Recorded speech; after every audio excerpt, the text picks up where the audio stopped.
Olá, sejam bem-vindos de volta.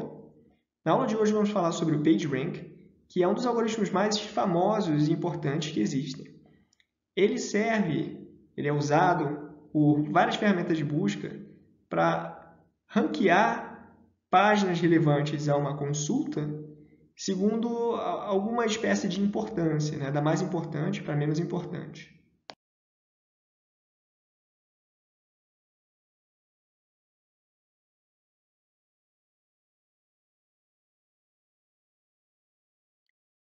Talvez para surpresa de alguns de vocês, o PageRank é nada mais do que uma aplicação da decomposição espectral que a gente viu na aula passada, onde eu pegava uma matriz A e decompunha no produto de x vezes lambda vezes x inversa, onde lambda era uma matriz diagonal contendo os autovalores de A, e x é uma matriz onde cada coluna é o autovetor correspondente da matriz A.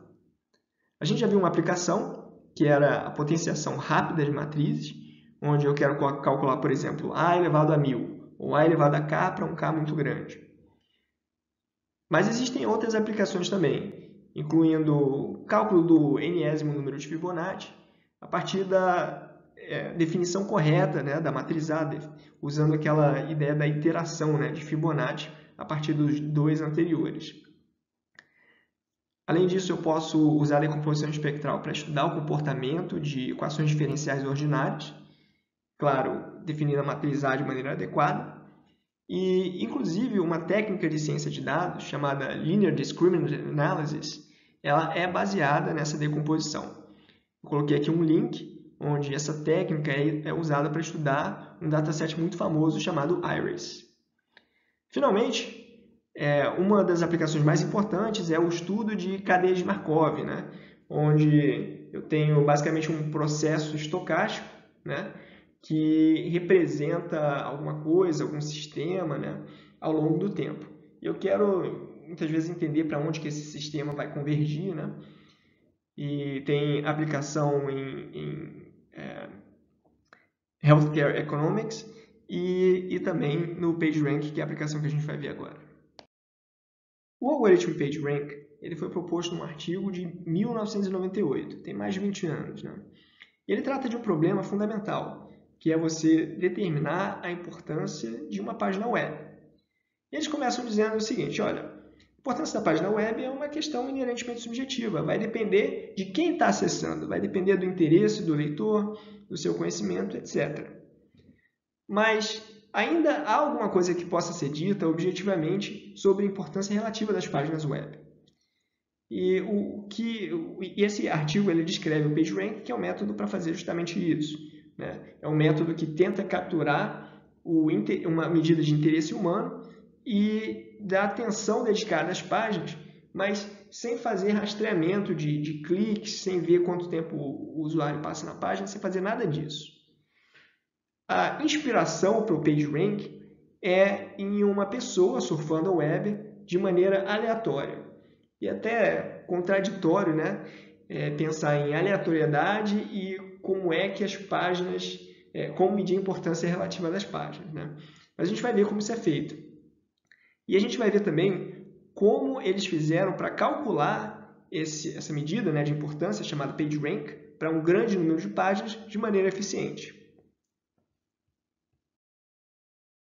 Para que vocês tenham ideia da importância desse algoritmo, foi ele que deu origem ao Google. O Google inicialmente era só uma ferramenta de busca, e que foi proposta pelos alunos de doutorado de Stanford, Larry Page e Sergey Brin, a partir das ideias apresentadas de um artigo que eu mostrei no slide anterior. Para dar uma ideia de contexto, né, no final dos anos 90 estavam começando a surgir as ferramentas de busca, né, que permitiam o usuário digitar alguns termos e encontrar as páginas relevantes na internet. E uma das ferramentas mais famosas na época era o Alta Vista. Eu cheguei a usar o Alta Vista, que foi criado pelo Dex Western Research Lab. Mas o grande breakthrough, né, das ferramentas de busca foi a criação do Google, que funcionava realmente, eu lembro disso, muito melhor do que as outras ferramentas.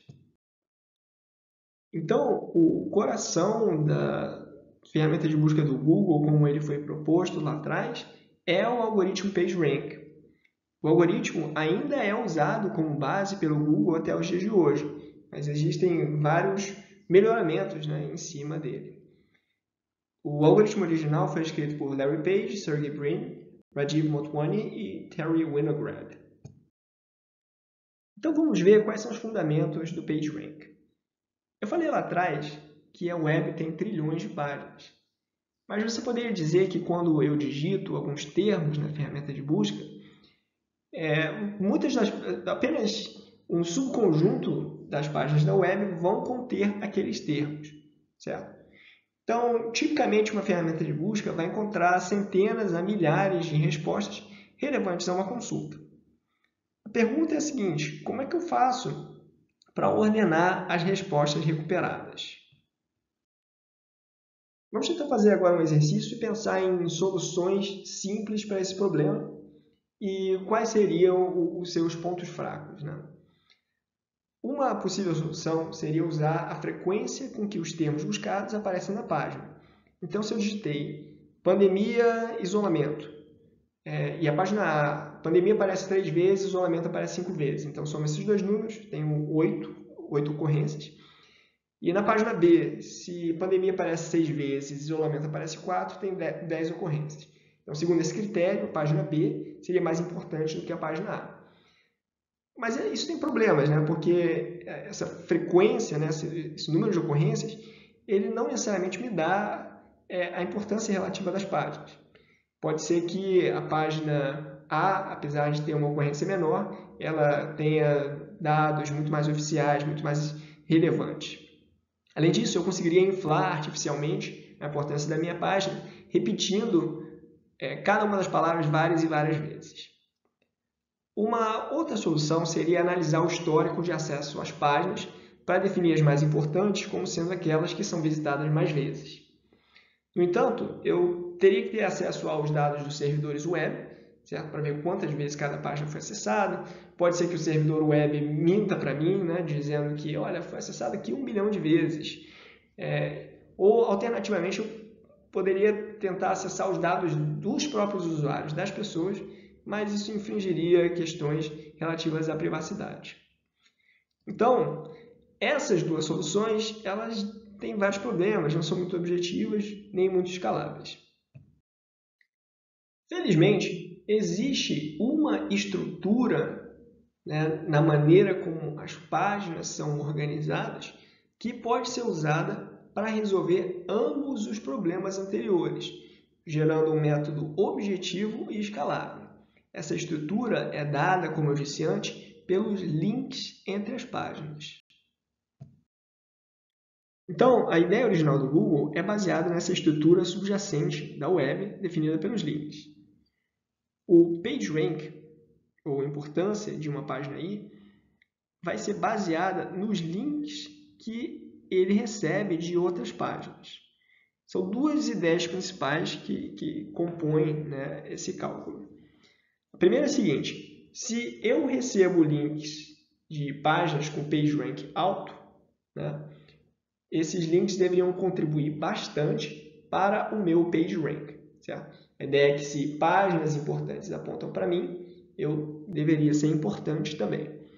Observa que isso define uma recursão, onde a importância de uma página depende da importância das outras páginas. Mas a importância dessas outras páginas depende da importância de outras páginas, e essas coisas formam ciclos, né? Definindo uma recursão. A segunda ideia é que se as páginas que têm link para ir, elas também têm link para muitas outras páginas, essa contribuição deveria ser menor, né? Eu não deveria ser capaz de pegar uma página importante e criar links para várias outras páginas e automaticamente tornar todas elas importantes. Essa minha importância, né, deveria ser distribuída por esses diferentes links. Então, a gente já está pronto para definir uma métrica que eu vou chamar de Broken Rank, que é quase o PageRank, mas com um detalhe importante faltando, que eu vou explicar depois. Para calcular o Broken Rank, eu vou precisar de uma espécie de matriz de adjacência, L, onde L e J é igual a 1, se eu tenho um link de J para I. Tá? Cuidado que não é o contrário. LJ igual a 1 quer dizer link de J para I e não de I para J.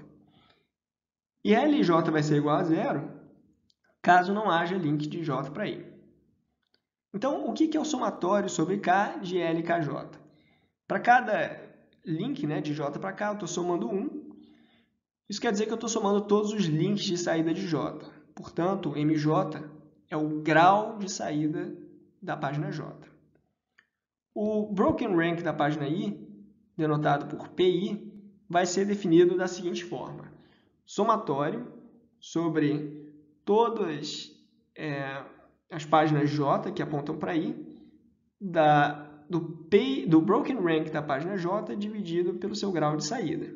Eu posso reescrever esse somatório, ao invés de fazer com que ele some apenas sobre os links, né, sobre as páginas que tem link para I, eu somo sobre todas as páginas da web, tá? Desde que eu coloque esse L e J aqui. Então, esse L e J vale 1 quando J tem link para I, e vale 0 caso contrário, anulando esse termo da soma. Pergunta: essa definição satisfaz as duas condições anteriores? E a resposta é sim. Por quê?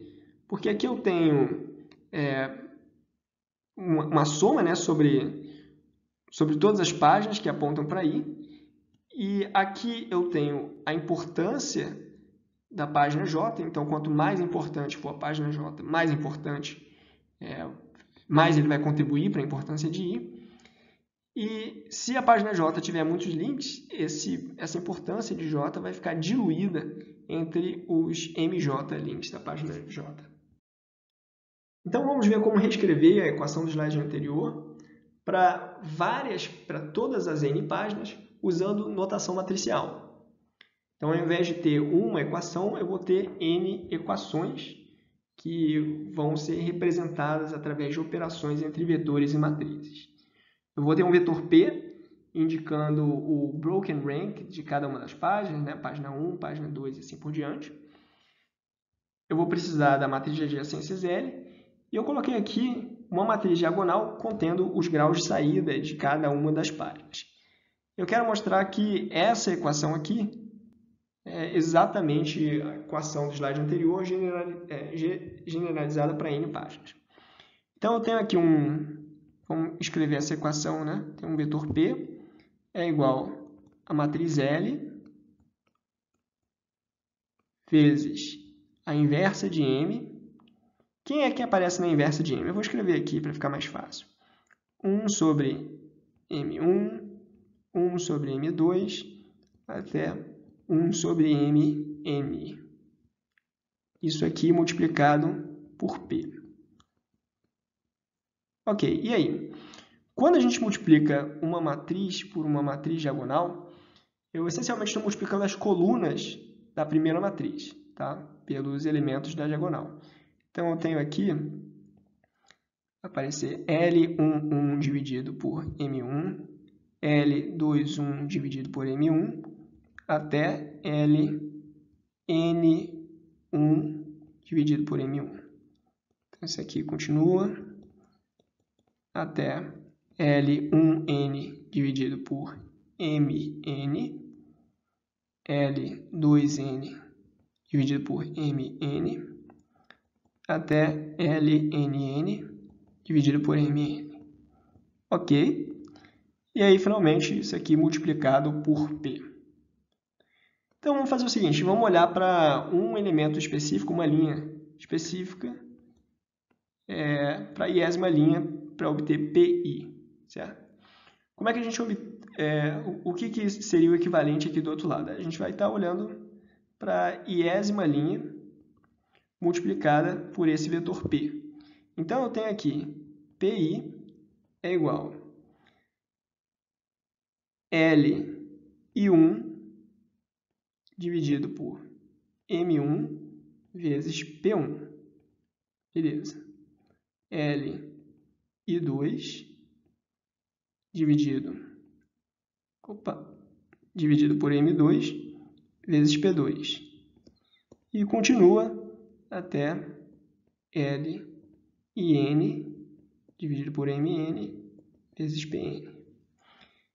Isso aqui é a mesma coisa que o somatório sobre todo J, né? J igual a 1 até N, de L, I, J, MJ, PJ, que é exatamente a equação que a gente tinha no slide anterior. Ok? A gente mostrou que essas duas equações são iguais, né? Mas uma boa habilidade para se desenvolver é pegar como olhar isso aqui, né, e determinar qual a equação matricial equivalente. Beleza, Murray, entendi, mas o que isso tem a ver com autovalores, autovetores, decomposição espectral? Até agora eu não vi nenhum autovetor. Calma, a gente vai chegar lá agora. Para isso a gente precisa ver que a matriz L vezes M inversa é simplesmente uma matriz que a gente pode chamar de A, por exemplo. Então a equação que eu tinha no slide anterior, que era essa aqui, né? L, M inversa vezes P, ela pode ser escrita dessa maneira. P igual a vezes P. O que isso quer dizer?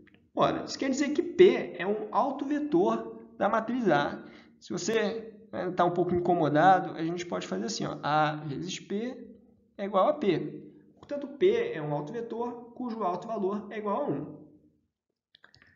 Ótimo. Agora a gente só precisa saber como calcular o autovetor dessa matriz A cujo autovalor é igual a 1.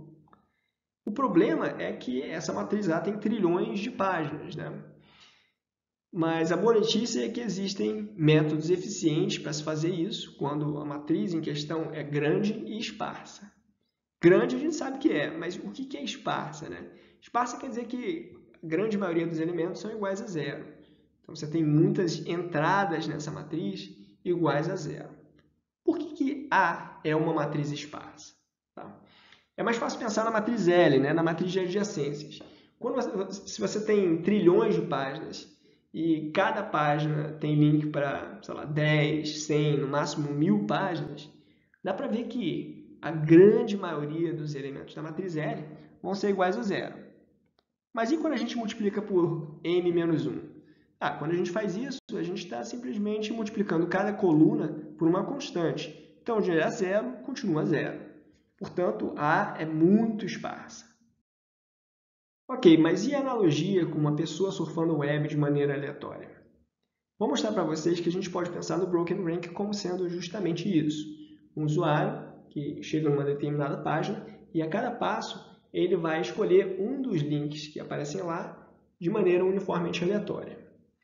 Vamos tentar definir isso matematicamente. Então, eu vou denotar por P superscript 0 um vetor n-dimensional que me dá a probabilidade de eu estar em cada página no passo 0. Ou seja, a probabilidade de eu começar na página 1, começar na página 2 e assim por diante. Isso aqui é um vetor, tá? Depois de um passo, a probabilidade de estar em cada página vai ser dada pelo vetor P1, que vai ser igual a A vezes P0. A pergunta é por quê? Você pode tentar pausar e responder essa pergunta. Bom, a resposta é a seguinte, né? A probabilidade, vamos fazer aqui para uma página I. A probabilidade de eu estar na página I é a probabilidade de eu estar na página, em cada uma das páginas no passo anterior e clicar na página I, né? Se tiver um link para a página I, dentre todos os links que aparecem lá. Então, o que pode ter acontecido no passo anterior? Pode ser que eu estivesse na página 1 e aí eu cliquei no link que vai da página 1 para a página I. A probabilidade de eu clicar nesse link, ele vai ser, tem um link, né, de 1 para I, e tem M1 links no total. Certo? A outra coisa que pode ter acontecido isso aqui eu tenho que dizer que é no tempo 0. Né? No passo 0, pode ser que eu estivesse na página 2. E aí a probabilidade de eu ir da página 2 para a página I Li2 dividido por M2. Isso aqui até a probabilidade está na página N, no passo 0, e aí eu fazia a transição, né, de N para I, que acontece com essa probabilidade. Isso aqui é justamente aquele somatório, né, que a gente viu lá nos slides anteriores, né? LJ, J igual a 1 até N, dividido por M e J. E a equação correspondente, né, matricial seria P1 é igual a P0, igual para a matriz aqui, né, a matriz A, vezes P0. Ou então, de maneira mais geral, né, a gente poderia aqui substituir esse 1 por I mais 1 e esse 0 por I. Tá? Então, essa é a relação entre o passo I e as probabilidades no passo I mais 1. Esse modelo do surfista aleatório nada mais é do que uma cadeia de Markov. Eu vou falar um pouco sobre essa conexão, mas você não precisa se preocupar em aprender por conta própria mais sobre cadeias de Markov, pelo menos para fins dessa disciplina. A matriz A transposta é o que a gente chama de uma matriz de transição de probabilidade da cadeia de Markov. Ela governa a relação entre as probabilidades no tempo t e as probabilidades no tempo t mais 1. O que vai ser importante para a gente é o seguinte: a teoria de cadeia de Markov nos diz que o vetor P índice t, que são as probabilidades no passo t, ele vai convergir para um vetor P fixo conforme o tempo for passando, desde que duas condições desse grafo subjacente sejam satisfeitas. A primeira é que esse grafo seja fortemente conectado, ou seja, que cada página possua caminho para todas as outras páginas, e que ele não seja bipartido. Claramente, a segunda condição é satisfeita, o grafo não é bipartido. Mas a primeira, ela infelizmente não é satisfeita. Você tem páginas sem links de saída, então essa página não tem caminho para as outras páginas. Você pode ter partes desconectadas, né, completamente desconectadas do grafo da web, mesmo que você desconsidere os caminhos das arestas. E você pode ter, inclusive, você tem, né, componentes fortemente conexos. Então, uma vez que você chega naquele conjunto de páginas, você não consegue mais sair. Portanto, não existe caminho de cada página para todas as outras. Bom, a gente vai ter que resolver esse problema de alguma forma, né, para que a gente tenha o P índice T convergindo para um determinado vetor P. A gente vai chegar lá. Mas vamos pensar um pouco sobre esse vetor P, né, que é obtido após essa convergência. O índice I, o elemento de índice I desse vetor, pode ser visto como uma proporção de tempo que o usuário passa na página I se deixarmos ele navegar infinitamente. Isso porque a probabilidade de ele estar numa página I, ela, em um determinado passo, vai depender muito de onde ele começou. Só que depois de um tempo, se a gente convergir para um vetor P, ou seja, eu vou ter sempre as mesmas probabilidades independente, né, do passo para o qual eu estou olhando. Portanto, eu vou... a proporção de tempo que o usuário vai passar na página I, né, vai ser dominada por os componentes desse vetor. Então, a gente estava chamando esse método de broken rank justamente porque ele é quebrado, né? O surfista aleatório está navegando sobre um grafo que não é fortemente conectado. Isso porque a gente tem, como eu falei, componentes conexos, tem vértices sumidouros, né, que não tem links de saída, e além disso a gente tem aquele problema dos loops, né? Uma vez que eu entro aqui num conjunto de páginas, eu fico só alternando entre elas. Mesmo com esses problemas, o vetor P, aquele vetor de convergência, sempre existe. Só que ele pode não ser único, ele pode depender do estado da página onde você começou. Então, esse método não serve para a gente porque o vetor P ele é ambíguo, ele não é um único vetor. Vamos então ver um exemplo numérico dessa ambiguidade. Digamos que a minha web seja incrivelmente composta por 5 páginas, mais especificamente 2 componentes, uma com as páginas 1, 2 e 3. Eu tenho 1 aponta para 2, 2 aponta para 3, 3 aponta para 1. E a segunda componente com as páginas 4 e 5 que apontam uma para a outra também. A minha matriz L, nesse caso, é essa matriz aqui. Tá? Como cada vértice tem grau de saída 1, né? Se eu dividir cada coluna pelo grau de saída, continua sendo exatamente a mesma matriz. Tá? Logo, esse índice aqui, esse 1 aqui, me diz que eu tenho o link da página 1 para a página 2. Tá? Esse aqui me diz que eu tenho um link da página 2 para a página 3. E esse aqui me diz que eu tenho um link da página 3 para a página 1. Beleza. E aí eu tenho o segundo componente aqui desse lado. Se você for calcular os autovalores dessa matriz, você vai encontrar dois autovalores iguais a 1 e dois autovetores respectivos, que são esse aqui e esse aqui. O que esse autovetor, esse primeiro autovetor nos diz? Nos diz que as 3 primeiras páginas têm importância 1/3, tem importância igual, e as outras 2 páginas não têm importância.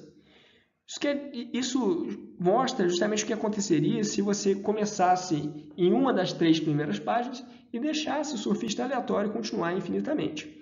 Já outro vetor mostra o que aconteceria se o surfista aleatório começasse na página 4 ou página 5. O pior disso tudo é que esses rankings são totalmente opostos. O primeiro diz que as únicas páginas importantes são 1, 2 e 3, e o outro diz que as páginas importantes são 4 e 5. O PageRank é uma pequena variação do Broken Rank que conserta esse problema. O que ele faz é o seguinte: com probabilidade 1-d, o Random Surfer dá um salto aleatório, ou seja, ele escolhe uma página uniformemente do universo de páginas. Já com probabilidade d, ele não vai fazer o salto aleatório, ele vai escolher um dos links de saída da página atual de maneira uniformemente aleatória. Então, a cada passo, eu tenho que definir se eu vou dar um salto aleatório ou se eu vou seguir um dos links de saída. O PageRank, então, vai ser definido em função dessa pequena variação em relação ao Broken Rank. No Broken Rank, a gente tinha só esse somatório sobre os links de entrada em I. Agora, eu só vou seguir um link de J para I com probabilidade D. Com probabilidade 1-d, eu faço um salto aleatório. Isso não depende da página onde eu estiver. Em qualquer página que eu tiver no instante anterior, tem 1-d de probabilidade de fazer um salto aleatório. E qual a probabilidade desse salto cair exatamente na página I? É 1/n, justificando esse termo aqui da esquerda. Então, o PageRank ele é calculado dessa forma. E como a gente fez antes, se eu quiser substituir esse somatório sobre os links de entrada pelo somatório de j igual a i até n, eu tenho que lembrar de colocar o LJ aqui dentro. D é uma constante entre 0 e 1, foi inicialmente proposta como 0,85, mas tiveram vários tunings, né, pequenos nessa constante depois para ter um ranqueamento melhor. Essa equação ela pode ser escrita em notação matricial, né?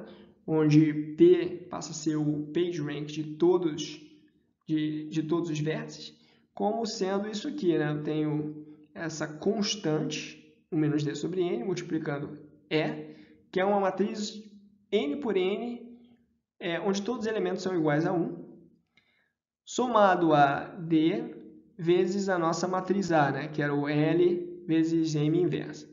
Isso aqui tudo aparece multiplicando P. Vamos agora verificar a equivalência dessas duas definições aqui. essa daqui da esquerda, e essa aqui usando a notação matricial. Então, vou pegar esse P aqui e distribuir ele aqui e aqui. Então, vai ficar assim, vetor P é igual a 1 menos D sobre N, vezes a matriz E, que é a matriz de uns,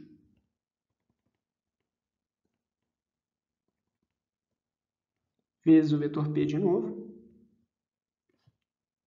mais D, vezes a matriz L, M, menos 1, vezes o vetor P. Ok, vou fazer uma coisa agora. Eu vou distribuir esse N, esse 1 sobre N multiplicando aqui, para essa matriz da direita.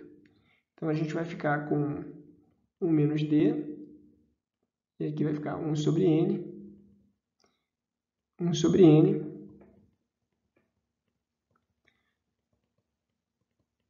isso aqui vai nos dar uma interpretação legal. Vamos lá. P, e aqui eu simplesmente repito, L menos 1, P.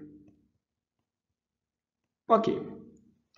Bom, olha só que legal. Essa matriz aqui, em particular, quando você olha para a primeira coluna, ela diz o seguinte: se você estiver na página 1 e for realizar um salto aleatório, a probabilidade de cair em cada uma das páginas é dada pelos elementos dessa coluna. Como eu escolho uma página de maneira uniformemente aleatória, a probabilidade de cada uma é 1 sobre n. Além disso, como todas as colunas são iguais, não importa a página onde eu estiver. Se eu fizer um salto aleatório, a probabilidade de cair numa outra página é 1 sobre n. Ok, então agora a gente pode olhar para uma linha específica. Tá? A gente pode olhar aqui para a linha I. Daí eu tenho PI é igual a 1 menos D, e agora eu vou pegar aqui o resultado ao se multiplicar a iésima linha pelo vetor P. Isso aqui vai dar 1 sobre N vezes P1, mais 1 sobre N vezes P2, mais 1 sobre N vezes P3. Ou seja, isso aqui é 1 sobre N vezes P1 mais P2 até Pn. E aqui desse lado direito, quando você, de novo, pega a iésima linha, tem aquilo que a gente mostrou lá atrás, né? Que é o somatório de J igual a Tn, eu estou variando aqui as colunas, Lj sobre Mj vezes Pj. Ora, mas quando você soma as probabilidades de se estar em cada uma das páginas no tempo anterior, eu tenho 1, certo? Soma de todas as probabilidades é igual a 1. Portanto, PI é igual a 1 menos D sobre N, mais D vezes o somatório de J igual a 1 até N, LJ, MJ, PJ. Aprovada a equivalência das duas definições. Observa que com a adição dos saltos aleatórios, eu tenho sim um grafo fortemente conectado. Eu tenho um caminho de uma página para qualquer outra página. Esse modelo é conhecido como Random Surfer com Random Jumps. O fato de que o grafo é fortemente conectado e não é bipartido, ele me garante que o P índice T, né, as probabilidades no passo T, vão convergir após um tempo para um vetor P único, independente de onde eu começar. É claro que, como o P é autovetor, só faz sentido falar em vetor único se eu colocar alguma restrição. Por exemplo, soma dos PIs é igual a 1, o que faz todo sentido, já que a gente está falando de probabilidades. Vamos ver agora um exemplo numérico. A gente tinha que a equação do PageRank em notação matricial era a seguinte: 1 menos D sobre N vezes E, mais D vezes L, M inversa, isso aqui tudo vezes P. Observa que a matriz cujo autovetor eu quero descobrir, agora é essa matriz aqui. Então, essa é a minha matriz A. O primeiro passo é justamente escrever essa matriz. Tá? Então, a gente tem aqui 1 menos d sobre n. Então, eu tenho 1 menos 0,85 sobre o número de páginas, né, naquele meu grafo de 5 páginas. Isso aqui vezes a matriz E.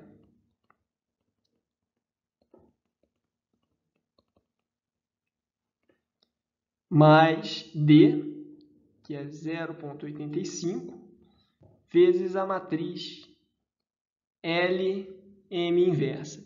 Lembra que naquele exemplo, como todo mundo tem grau de saída 1, né, eu não preciso me preocupar com a M inversa.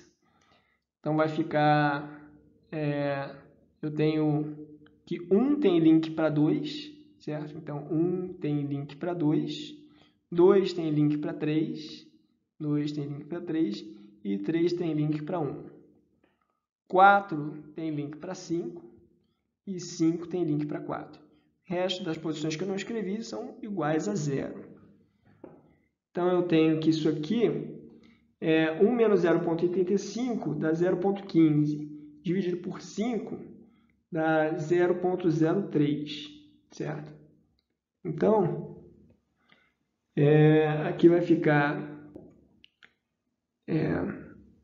0,03, certo? Essa posição aqui, somada com 0,85 vezes 0, dá 0,03. Aqui vai ficar 0,88 e 0,03, 0,03, 0,03,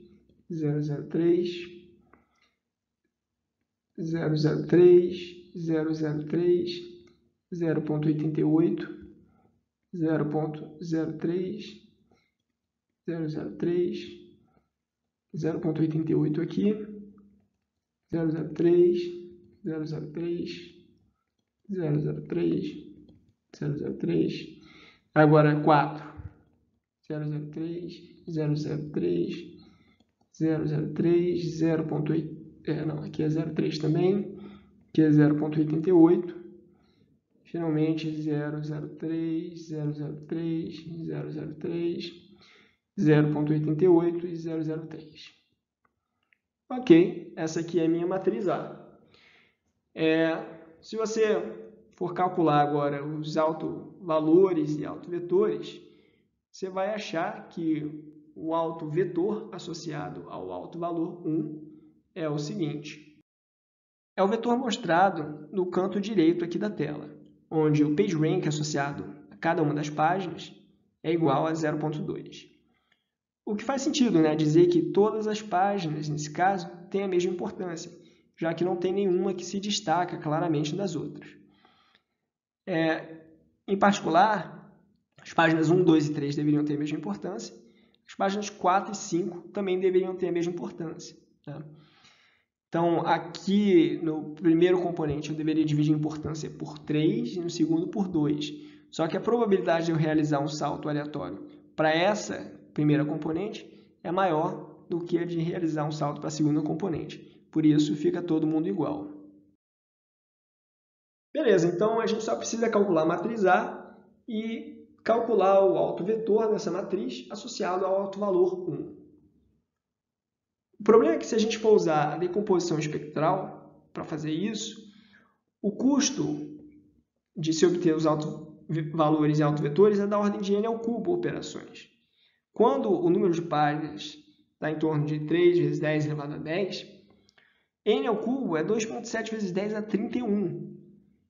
Além do tempo infinito que isso iria levar, você também teria problemas para armazenar essa matriz na memória para calcular os seus autovalores e autovetores. Para nossa sorte, a gente só precisa de um autovetor, que é aquele cujo autovalor é igual a 1. Mais do que isso, a teoria de cadeia de Markov nos diz que, nesse tipo de matriz, todos os outros autovalores têm valor absoluto menor do que 1. Isso nos remete a algo que a gente viu na aula anterior, que era aquela operação, né, A elevado a K, para K muito grande, vezes um vetor V. A gente viu que os autovetores associados aos maiores autovalores iriam dominar essa operação, iriam dominar esse cálculo. Então, a gente tem as relações entre as probabilidades em um passo e aquelas no passo anterior. Por exemplo, probabilidade no passo 10 é igual a vezes o vetor de probabilidade no passo 9. Isso aqui é A vezes o vetor de probabilidade no passo 8, ou seja, isso aqui é ao quadrado vezes P8, que também é ao cubo vezes P7, e assim por diante.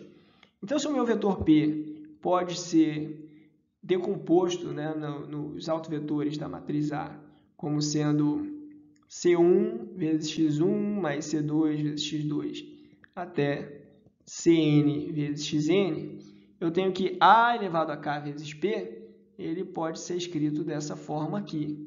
Ele pode ser calculado pegando-se cada um dos autovalores de A, elevando-se a k e multiplicando por C1x1 e assim por diante. Sem perda de generalidade, vamos supor que os autovalores da matriz A estão ordenados, tá? Do maior para o menor, como sendo lambda1, lambda2 e assim por diante. Claro, tudo sempre em módulo. Então, lambda1 é igual a 1, que é maior, necessariamente maior do que o módulo de lambda2, que é maior ou igual ao módulo de lambda3 até módulo de lambda-n. O que é que acontece se a gente multiplicar o vetor P0 por A muitas vezes, né?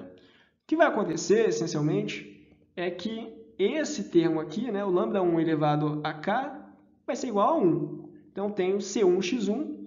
Já os outros lambdas, que são menores do que 1, eles vão tender a 0. Isso quer dizer que, se você pegar, né, A elevado a k para algum k grande e multiplicar por P0, isso aqui vai ser aproximadamente, tá? C1 vezes x1.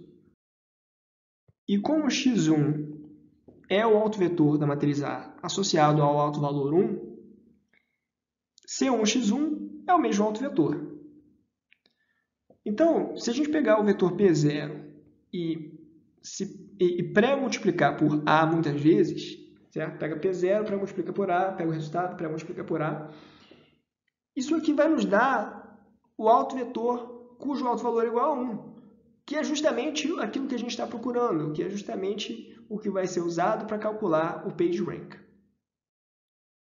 Esse método é conhecido como método da potência, ou Power Method em inglês.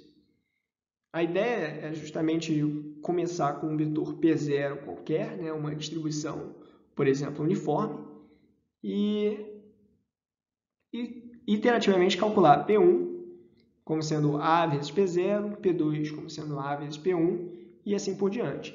Isso aqui, no final das contas, vai se aproximando de C1x1. A gente não precisa se preocupar com C1, pois basta normalizar. Já que o nosso vetor P tem que ser representar a probabilidade, a gente pode fazer com que ele some 1 simplesmente dividindo pela soma dos seus elementos. Na prática, a gente vai normalizar a cada passo, e não só no final, e vai fazer isso repetidamente até que P não mude muito de uma iteração para outra. Vamos ver agora um exemplo numérico do método da potência usando um gráfico com 3 páginas.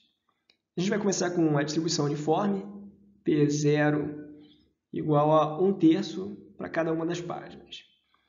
Essa tabela aqui do lado direito é, na verdade, a matriz de adjacências multiplicada pela inversa de M. Então, eu tenho que a probabilidade de eu ir de y para y é meio, probabilidade de y para A é meio, e assim por diante. A matriz A, cujo autovetor associado ao autovalor 1 a gente vai calcular, é 1 menos D sobre N vezes E mais D vezes L menos 1. A gente vai usar D igual a 0,85. Então, eu tenho aqui 1 menos d sobre n igual a 0,05, né? Vezes a matriz E, que é uma matriz 3 por 3 de 1, vai ficar assim.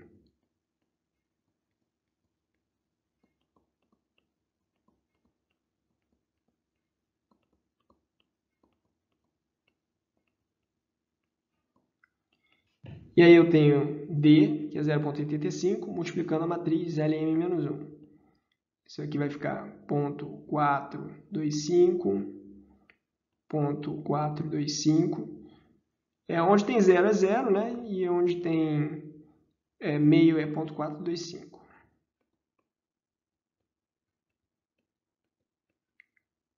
E onde tem 1 vai ser 85,85. Se a gente somar essas duas matrizes, eu tenho 0,475, 0,475 de novo, aqui 0,05. Cada coluna, né, tem que somar 1.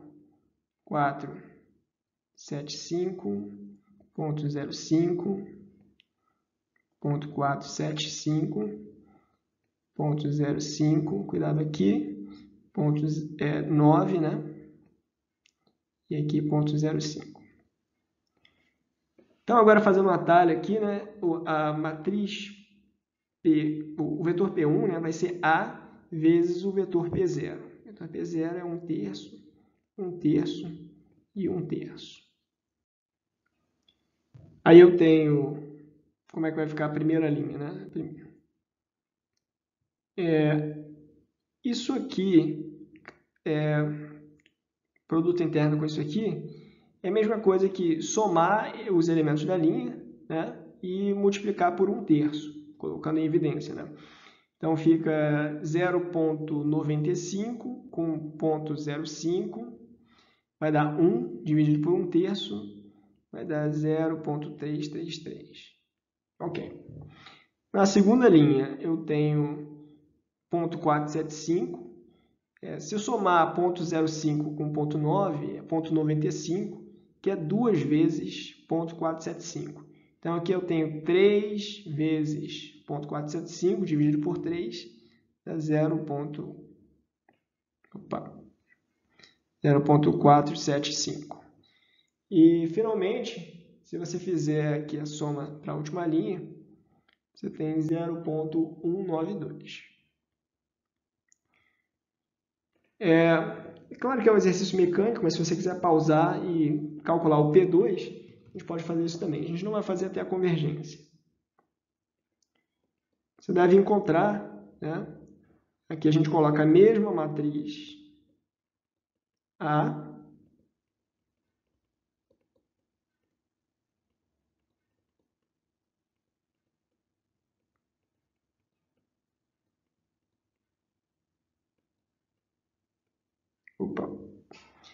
E aí agora vai multiplicar por P1, que é 0,333, 0,475, 0,192.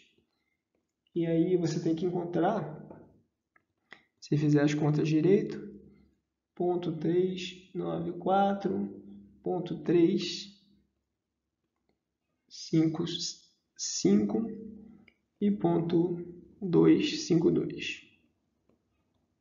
Ok? Eu não fiz essas contas na mão, eu usei o Python Notebook. Em relação à eficiência e à escalabilidade do método da potência, há ainda duas questões importantes para a gente discutir. A primeira é como executar cada uma das iterações de maneira rápida. Lembra que o custo de se multiplicar uma matriz por um vetor é da ordem de n² multiplicações. Já a segunda questão se refere ao número de iterações que a gente vai precisar realizar até convergir. A grosso modo, as respectivas respostas são as seguintes. A gente não precisa multiplicar todos os elementos da matriz pelo vetor P. Isso porque a matriz possui muitos elementos iguais a zero. Lembra que a gente falou de matrizes esparsas. Então, existem estruturas eficientes para armazenar essas matrizes em memória, colocando apenas os elementos não nulos. E essas estruturas também permitem fazer as operações, como soma, multiplicação, de maneira eficiente fazendo as contas apenas com as posições onde se encontram os elementos não nulos. Em relação ao número de iterações do Power Method, do método da potência, que são necessárias, a gente pode dizer que não são muitas se o spectral gap for grande. O spectral gap é a diferença entre o primeiro e o segundo maior valor absoluto. Quanto maior essa diferença, mais rápido a gente vai convergir. Lembrando que o maior alto valor é 1 e dá para provar que o segundo maior alto valor em módulo é menor ou igual a D. Vamos ver então como a gente poderia usar o PageRank para construir uma ferramenta de busca. Eu vou mostrar duas soluções para vocês, uma mais simples e uma mais sofisticada. A primeira coisa que a gente tem que fazer, é claro, é calcular o vetor PageRank P. Tá? Então, nesse vetor eu tenho a importância de cada uma das páginas. A gente vai fazer isso uma única vez, mas o ideal seria fazer como o Google e recalcular esse vetor ou reajustá-lo de tempos em tempos, porque a web é bastante dinâmica, então você tem novas páginas, novos links sendo adicionados a todo instante. Depois disso, quando alguém chegar e fizer alguma busca, eu vou pegar e filtrar, os documentos que contêm as palavras da consulta. Depois que eu peguei esse subconjunto de documentos, eu vou ordená-los segundo o PageRank e retornar, por exemplo, os primeiros 50 documentos. Uma solução um pouco melhor faz uso de scores de similaridade entre a página e a consulta. Nessa solução, os passos 1 e 2 são exatamente iguais ao da primeira solução. A gente calcula um vetor PageRank e quando o usuário faz uma busca, eu vou filtrar apenas os documentos que contêm os termos utilizados. Depois disso, as diferenças são as seguintes. Eu vou ordenar os documentos, de novo, usando o PageRank, e vou manter, ao invés de apenas 50, eu vou manter um grupo maior, de 5.000, por exemplo. E ao invés de retornar nessa ordem, eu vou dizer o seguinte, olha, todos esses 5.000 documentos são importantes. Então, eu vou ordenar esses documentos segundo a similaridade entre a consulta e os termos que aparecem e o documento, usando, por exemplo, uma coisa chamada Normalized IDF, Weighted Distance. E aí, desses 5.000 documentos ordenados, eu vou retornar os top K minúsculo, por exemplo, os top 50. Existem ainda diversas variantes e extensões do PageRank, todas baseadas na ideia que a gente apresentou na aula de hoje. Não vou entrar em detalhes, mas vocês podem pausar o vídeo e ler cada uma delas.